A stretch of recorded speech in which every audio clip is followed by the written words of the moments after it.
ये हिंदू परिवार के अंदर, एक ब्राह्मण परिवार के अंदर जुल्म सहा हुआ बच्चा उसके खिलाफ नहीं लड़कर मुसलमानों के खिलाफ संगठन बनाता है। मैं ये सवाल पूछ रहा हूँ 40 साल से। बीमार घर का बीमार बच्चा है, ये दिमागी तौर पर बीमार है हेडगवार। मैं ये कह रहा हूँ, ये ऐसे लोग हैं जिन्होंने इंसानियत, हिंदू औरत, भारत माँ, मादर वतन, इंडियन कॉन्स्टिट्यूशन के साथ लगातार बलात्कार किए हैं। आरएसएस के एक आदमी ने पूछा कि आपने जनाब कांग्रेस क्यों छोड़ी?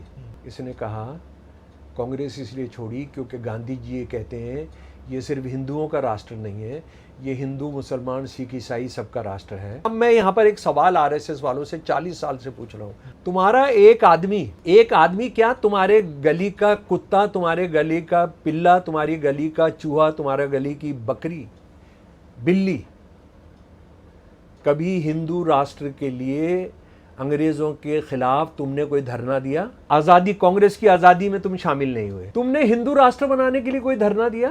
मैं पूछ रहा हूं, तुम्हारा कोई आदमी वंदे मातरम गाते हुए अंग्रेजों के खिलाफ कि अंग्रेजों तुम भारत इसको हिंदू राष्ट्र बनाओ, तुम ये छोड़कर चले जाओ, हम वंदे मातरम गाएंगे, तुमने कोई धरना दिया? तुमने कोई पिकेटिंग किया? तुमने कोई हड़ताल की? तुमने तिरंगा झंडा छोड़ो, तिरंगे झंडे के बारे में तो तुमने जो कहा है वो इतना शर्मनाक है कि तुमको फांसी पर लटका देना चाहिए, क्योंकि इसमें 3 रंग हैं, 3 रंग मनहूस होते हैं। हिंदुओं के मनोविज्ञान पर इसका बुरा असर पड़ेगा, हिंदू इसको कभी मंजूर नहीं करेंगे। पति मारपीट करे, दुख दे तो पत्नी को क्या करना चाहिए?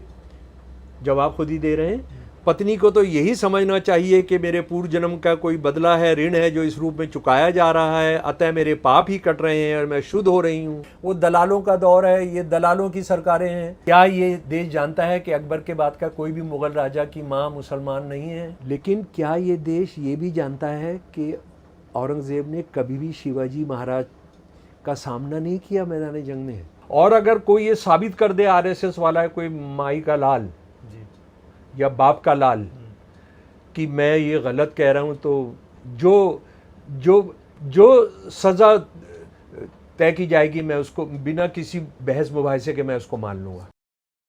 अब ये हेडगवार क्या है? ये असल में एक ब्राह्मण परिवार से आते हैं। हाँ। ये कर्नाटका और महाराष्ट्र के बॉर्डर पर एक परिवार से आते हैं, और आरएसएस ये कहती है कि वो तो जातिवाद में विश्वास नहीं करती है और ये सब होता है, हम तो सारे हिंदुओं को एक मानते हैं। इतना बड़ा झूठ है। उनकी जो जीवनी है, उनकी इसी जीवनी के अंदर लिखा हुआ है कि ये एक ऐसे ब्राह्मण परिवार से आते थे जिसकी लीनियज जो है, जिसका जो शजरा है, जिसका जो ट्री है वो ऋग्वेद तक जाता है। और इनके परिवार से ब्राह्मण होते थे जिनको शंकराचार्य ने 8वीं शताब्दी के अंदर जब वो आए थे तो उन्होंने पूरा उनको जिम्मेदारी दी थी धर्म फैलाने की, ये वो कह रहे हैं। अच्छा, ये साहब जो है कांग्रेस के लीडर हैं, और ये बचपन के अंदर इनका भाई जो है माधव, वो इतना जालिम आदमी है कि चरस अफीम बनवाने के लिए इनकी पिटाई करता है, इनको कपड़े उतार के पीटता है, रात को ठंड में खड़ा रखता है। ये हिंदू परिवार के अंदर, एक ब्राह्मण परिवार के अंदर जुल्म सहा हुआ बच्चा उसके खिलाफ नहीं लड़कर मुसलमानों के खिलाफ संगठन बनाता है। मैं ये सवाल पूछ रहा हूं 40 साल से। इसकी जीवनी के अंदर लिखा है भाई क्या क्या करता था, भाई क्या करता था। इनका बस्ता उठाकर फेंक देता था गंदे नाले के अंदर, पीटता था। एक भाई तो छोड़कर भाग गया, मझला भाई जो था वो छोड़कर भाग गया, और इसको सारी रात ठंड के अंदर, क्योंकि ये उसकी अफीम और जो भी वो नशा करता था उसकी चिलम नहीं भरता था जो ये करता था। इतने ब्राह्मण परिवार में, एक हिंदू परिवार के अंदर इतना जुल्म सहा हुआ बच्चा किस काम में लगा? हिंदू परिवार का जनवादीकरण नहीं, उसके खिलाफ नहीं, मुसलमानों को ख़त्म करने के लिए। मतलब अपने आप में ही एक सवाल है। ये एक क्या कहते हैं, बीमार घर का बीमार बच्चा है, ये दिमागी तौर पर बीमार है हेडगवार, जो इसने सहा है। अच्छा, कांग्रेस के लीडर हैं, जब भी बड़े हो गए। और आप जानते हैं कि सन 1920 के अंदर ये पहली बार जब जेल जाते हैं तो किस लिए जाते हैं? आप ताज्जुब करेंगे, ये देश नहीं जानता है। और सो कॉल्ड हिस्टोरियंस जो अपने आप को बड़ा लिबरल और क्या क्या बोलते हैं, उन्होंने भी देश को नहीं बताया कि ये ये खिलाफत मूवमेंट के लिए एक भड़काऊ भाषण करने के लिए गया जेल में। कांग्रेसी लीडर था, जनरल सेक्रेटरी था सेंट्रल प्रोविंस जो अब जो है महाराष्ट्र और इसमें है, मध्य प्रदेश में है। तो जब वो वहाँ गया तो भड़काऊ भाषण के लिए 1 साल का जेल हुई। आज आरएसएस वालों से ये बोलते हैं तो बोलते नहीं ऐसा नहीं हो सकता, ये तो ये हो रहा है वो हो रहा है। ये मैं जीवनी से पढ़कर आपको बता रहा हूँ। खिलाफत मूवमेंट के लिए क्या करने के लिए? भड़काऊ भाषण करने के लिए। अच्छा, वहाँ एक ऑपरेशनल एक उनका फैसला था अंग्रेज़ों का कि जो भी पकड़ा जाएगा उसको 11 महीने की या 12 महीने की सज़ा देंगे बामुशक्कत विद लेबर। गांधी जी का आदेश था, कांग्रेस का आदेश था कि आप जो है आप कोई भी वकील खड़ा नहीं कर गए। बंदा डर गया, ये बंदा डर गया और इसने डर कर क्या किया कि वकील भी खड़ा कर दिया और उसके लिए ये सफाई दी। मैं चाहता था कि खिलाफत मूवमेंट का बहुत प्रचार हो, बताइए आप हैं। ये डर गया, लेकिन अंग्रेज़ों ने तय किया हुआ था किसी को नहीं छोड़ेंगे, इसको 1 साल की सज़ा हो गई। कोई आप में से पूछ सकता है मैं इनको क्यों नहीं कह रहा, मैं हेडगेवार को इनको क्यों नहीं कहूँगा। मैं ये कह रहा हूँ ये ऐसे लोग हैं जिन्होंने इंसानियत, हिंदू, औरत, भारत माँ, मादर वतन, इंडियन कॉन्स्टिट्यूशन के साथ लगातार बलात्कार किए हैं। ये किसी इज्जत के साथ इनको संबोधित किया जाए मैं मानता नहीं और मैं करूँगा नहीं सारी ज़िंदगी। चाहे मोदी साहब कुछ भी कहते रहे। तो 1 साल की जेल हो गई। 1 साल की जेल के बाद जो सबसे चौंकाने वाला वाक़या है वो कि जब ये बाहर आते हैं अजनाई जेल से, जी वो भी मैं आपको बताता हूँ, अजानी जेल से 12 जुलाई 1922 को, और जेल के कपड़े उतारकर ये अपने कपड़े पहनने की कोशिश करते हैं तो वो कपड़े अट नहीं रहे इनके। 25 पाउंड इनका वज़न बढ़ चुका। दुनिया के इतिहास में पहला एक कैदी है जिसने बामुशक्कत सज़ा की है, पॉलिटिकल कैदी है, और उसका वज़न बढ़ गया है 1 साल के अंदर 25 पाउंड। लोगों को तो वहाँ टीबी हो जाती है, लोगों को तो वहाँ खाल की डिजीज़ हो जाती है, लोगों के तो फेफड़े ख़राब हो जाते हैं, लोगों के गुर्दे ख़राब हो जाते हैं, लोगों की शुगर बढ़ जाती है, हाइपरटेंशन हो जाता है। ये इकलौता आदमी है। क्या वजह है वो भी बताते हैं कि उसका जो जेलर था सर जथार, उनसे इनकी बड़ी दोस्ती थी। तो आप समझ सकते हैं। और जिनको 1975 की इमरजेंसी याद है वो भी जानते हैं कि आरएसएस वालों ने कितना जेलों के अंदर मस्ती की है और कितना एक महीने के अंदर, और बहुत सारे तो 2 महीने के अंदर माफ़ीनामा लिखकर बाहर आ गए थे। तो हेडगेवार वो ही करता था। अच्छा, हेडगेवार दोबारा एक बार जेल में गए जब वो आरएसएस बना चुके हैं। वो गए नमक आंदोलन के दौरान 30 के अंदर। वो किस लिए गए? इन्होंने पहले आदेश दिया कि मैं कोई आरएसएस वाला नहीं जाएगा, हमारा इससे कोई लेना देना नहीं है, हमारा कोई लेना देना नहीं है। ये गए, क्यों गए वो भी इन्होंने अपनी जीवनी के अंदर लिखा है।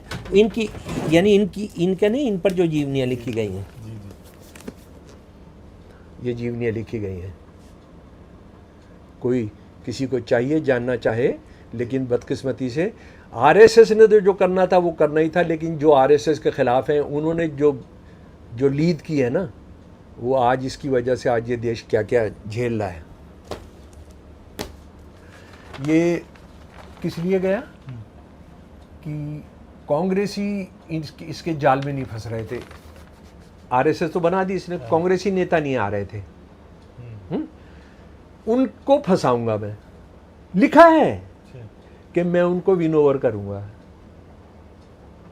इसी का नतीजा ये था कि सन 1933 के अंदर कांग्रेस वर्किंग कमेटी ने फैसला किया कोई भी आदमी जिसका आरएसएस से कोई संबंध होगा या मुस्लिम लीग से संबंध होगा, वो कांग्रेस से कोई उसका संबंध नहीं होगा। अच्छा, अब दूसरी बात ये देखिए, इससे ये पूछा गया, आरएसएस के एक आदमी ने पूछा कि आपने जनाब कांग्रेस क्यों छोड़ी?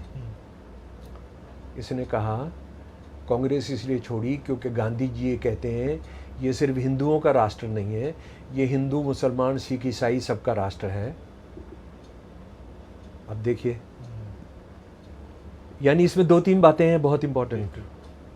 एक बात तो ये है कि गांधी जी ये कह रहे हैं कि देश की जो आज़ादी की लड़ाई है वो हिंदू मुसलमान सिख मिल के लड़ेंगे, हम तो इसमें जाएंगे नहीं।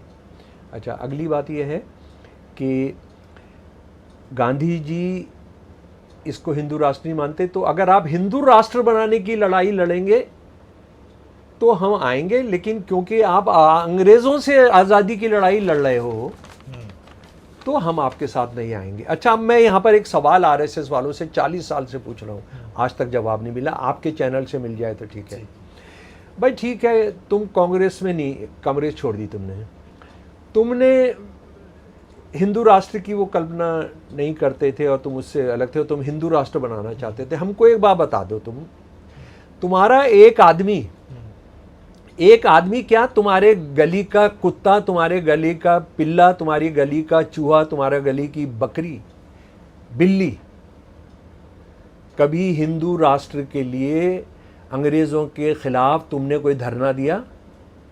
ठीक है, आज़ादी, कांग्रेस की आज़ादी में तुम शामिल नहीं हुए, ठीक है। तुमने हिंदू राष्ट्र बनाने के लिए कोई धरना दिया?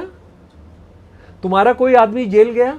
हेडगेवार जो एक बार कांग्रेस, दोनों बार कांग्रेस के कॉल पर गया, जिसका हमने किया, तुम्हारे कौन कौन नेता हैं जो 38-39 तक आरएसएस के होल टाइमर बन चुके हैं? हेडगेवार, गोलवालकर बन चुका है, एल.के. आडवाणी बन चुका है, दीनदयाल उपाध्याय बन चुका है, ठीक है जी, ये अटल बिहारी वाजपेयी बन चुका है, हाँ, और बलराज मधोक बन चुका है। इनमें से कोई गया? अच्छा, एक तुम और बात करते हो वंदे मातरम। वंदे मातरम गाना होगा तो तिरंगा लहराना होगा, मस्जिदों पर तिरंगा लहराना है, मदरसों पर तिरंगा लहराना है, और वंदे मातरम गाना।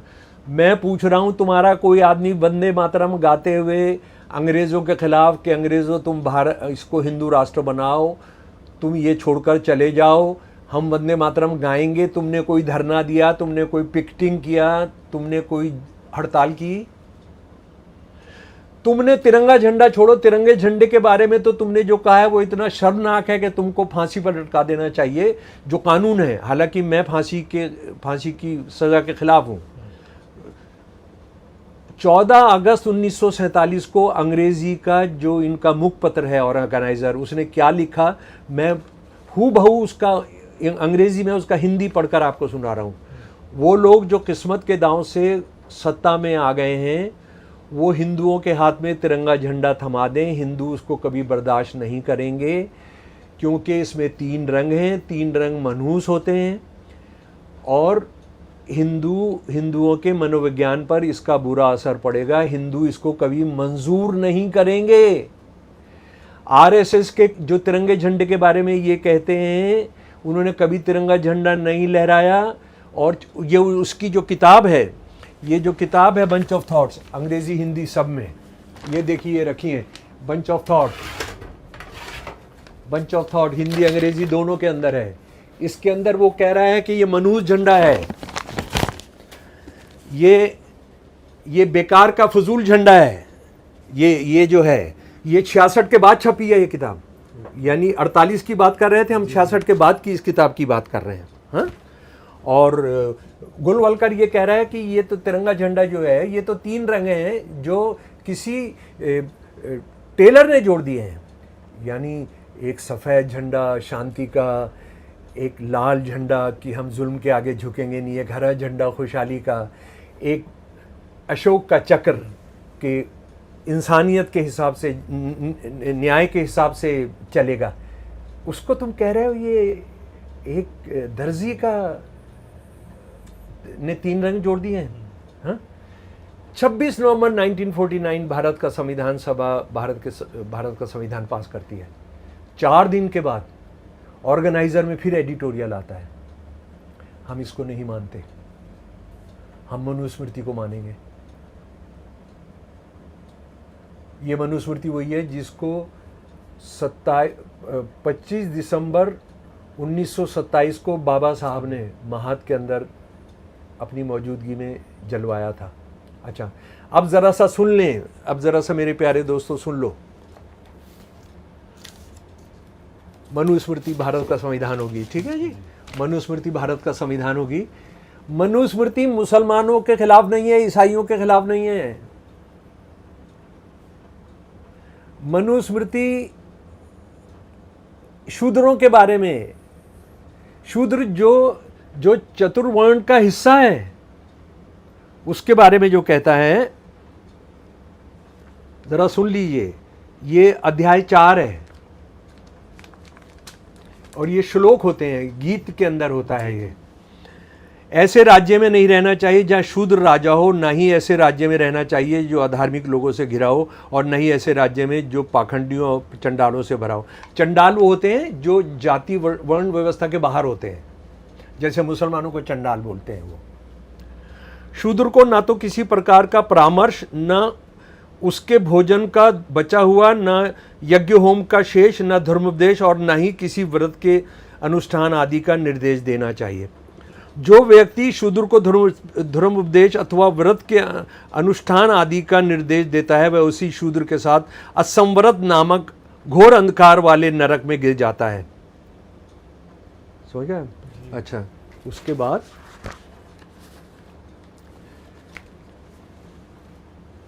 चैप्टर 1 31 श्लोक। सर से पैदा किया ब्राह्मण, यहां से पैदा किया अपना ठाकुर, यहां से पैदा किया वैश्य, पैरों से पैदा किया शूद्र। शूद्र का एक ही काम है, निर्विकार भाव से तीनों जातियों की सेवा करना। वो कभी भी स्वतंत्र नहीं हो सकता। अगर वो बराबर में बैठ जाए, आपके बराबर में बैठ जाए, तो उसके नीचे का काट देना चाहिए। अगर ऊंची आवाज में बोले तो उसकी जबान काट देनी चाहिए। इसीलिए आप देखते हैं आज भी मध्य प्रदेश में, राजस्थान के अंदर, गुजरात वगैरह में वो बराबर में बैठ गया या मंदिर में घुस गया तो उसको उन्होंने जान से मार दिया। वो घोड़े पर सवार हो गया तो जान से मार दिया। उसने मूंछ रख ली तो मार दिया गया। उनकी बारात निकली तो मार दिया उन्होंने। ये मनुस्मृति ही है। अच्छा, उसके बाद ब्राह्मण के लिए 380 अध्याय 8 सुन लीजिए जरा गौर से। राजा को कभी भी एक ब्राह्मण को मृत्यु दंड नहीं देना चाहिए, चाहे वह सभी संभव अपराध ही क्यों न कर दे। उसे राज्य से निष्कासित कर देना चाहिए, लेकिन उसकी सारी संपत्ति छोड़ देनी चाहिए और उसके शरीर को कोई चोट नहीं पहुंचाना चाहिए। आप देखेंगे सारे हिंदुत्ववादी क्रिमिनल, ये बाबा वगैरह जो हैं, ये सारे खुला घूम रहे हैं। और मैं तो कहता हूं इनके ब्राह्मण कौन है? मोदी जी के अडानी अंबानी। ये कोई भी जुर्म करें इनके लिए। अच्छा, अब आ जाइए जरा सा और आगे। हिंदू औरत, हम तो मुसलमानों को बहुत कोसते रहते हैं ना, और सही भी है कि मुसलमानों ने, इस्लाम जिसने औरत को 1400 साल पहले बराबरी दे दी, उसने औरत का क्या करके रखा है? 4 शादी, तलाक और क्या क्या करके हैं। यानी जिस इस्लाम ने अगर औरत मर्द में तफर्रिका करता और अंतर करता तो उनका हज अलग करता कि मर्दों का हज अलग होगा, औरतों का हज अलग होगा। हज के अंदर औरत जो है मुंह नहीं ढक सकती है। अगर मुंह ढकेगी तो हज मकरू हो जाएगा, वो रिडंडेंट हो जाएगा है? उसके बाद कैसे इस्लाम ने किसी औरत को कम माना है? क्या उसको ये कहा है तू 5 वक्त की नमाज नहीं पढ़ेगी, तू तो हफ्ते में 1 बार नमाज पढ़ियो, क्योंकि तूने सारा घर का काम करना है, बच्चे पालने हैं, ये करना है, वो करना है, सबकी सेवा करनी है। कोई नमाज कम की गई उसके लिए? कोई रोज़ा कम किया गया उसके लिए? ज़कात उसके लिए कम की गई? ये इस्लाम धर्म के ठेकेदार, ये जाहिल गंवार, ये कि औरत तो बिल्कुल वही लफ्ज़ हैं, जहन्नुम का दरवाज़ा है, और ये कह रहे हैं नरक का द्वार है। ज़रा सुन लीजिए, ये चैप्टर 9 ज़रूर पढ़ाएं भाई। हिंदी के अंदर भी उपलब्ध है, सारी भाषाओं के अंदर उपलब्ध है। पुरुषों को अपनी स्त्रियों को सदैव रात दिन अपने वश में रखना चाहिए। श्लोक 9 चैप्टर 3 का। बचपन में पिता, जवानी में लड़के, वो पति, और बुढ़ापे में लड़के उसको अपने नियंत्रण में रखते हैं।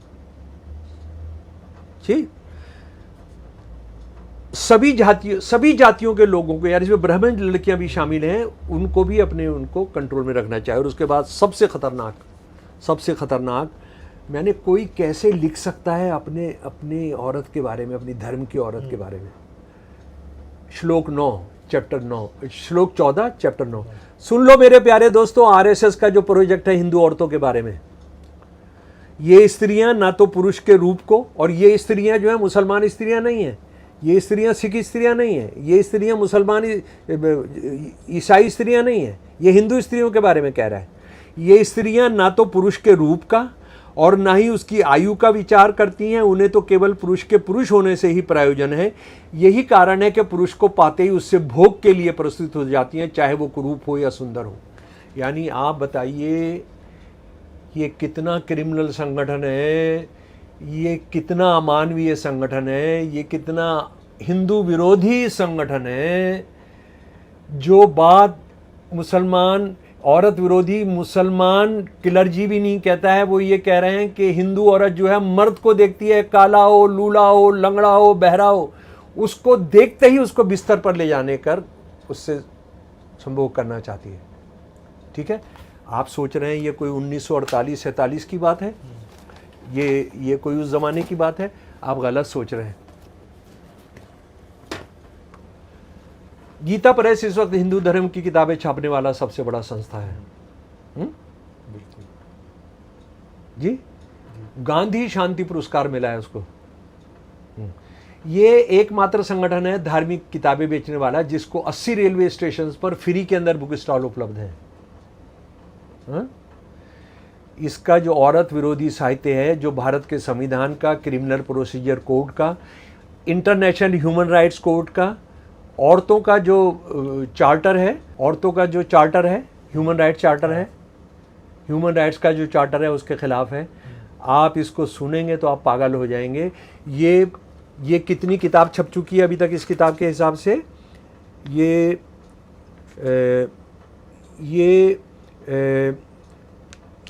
10 लाख के करीब छप चुकी है, और पिछली बार जो छपी है ये कहता है सगड़ा 10,000 छपी है। 80 रेलवे स्टेशन बिकती है, बूस्ट रेलवे वो रोडवेज के उस पर बिकती है।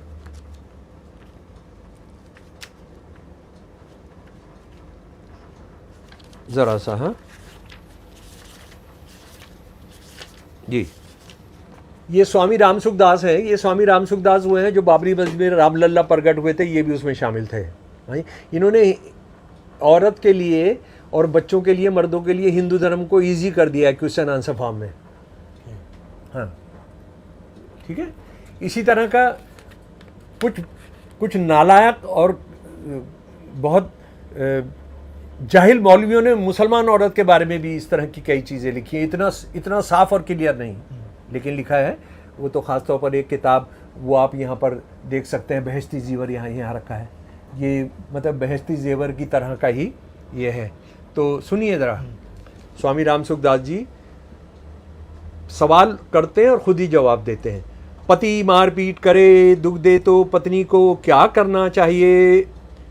जवाब खुद ही दे रहे हैं। पत्नी को तो यही समझना चाहिए कि मेरे पूर्व जन्म का कोई बदला है, ऋण है जो इस रूप में चुकाया जा रहा है, अतः मेरे पाप ही कट रहे हैं और मैं शुद्ध हो रही हूं। आप कुत्ते को मारेंगे तो इंडियन पीनल कोड के हिसाब से आपको 6 महीने की सजा है। वो कह रहा है कि आप अगर अपनी पत्नी को पीटेंगे तो आपके पिछले जन्म के 80 रेलवे स्टेशन पर बिक रही है। लिस्ट भी है, ये लिस्ट है ये पूरी किताब के पीछे। हाँ जी, आपके साथ बलात्कार हो, रेप हो तो क्या किया जाए? चुप होकर बैठ जाओ। सती होना क्या कोई परंपरा है? सती होना परंपरा नहीं है, ये हिंदू धर्म की रीढ़ की हड्डी है। 8 साल की सजा है अगर आप सती को ग्लोरीफाई करते हैं। दिल्ली के अंदर सेंट्रल सेक्रेटेरिएट के अहाते के अंदर बिकती है ये। गीता प्रेस की मोबाइल वैन आती है। सुप्रीम कोर्ट के अहाते में बिकती है ये किताब।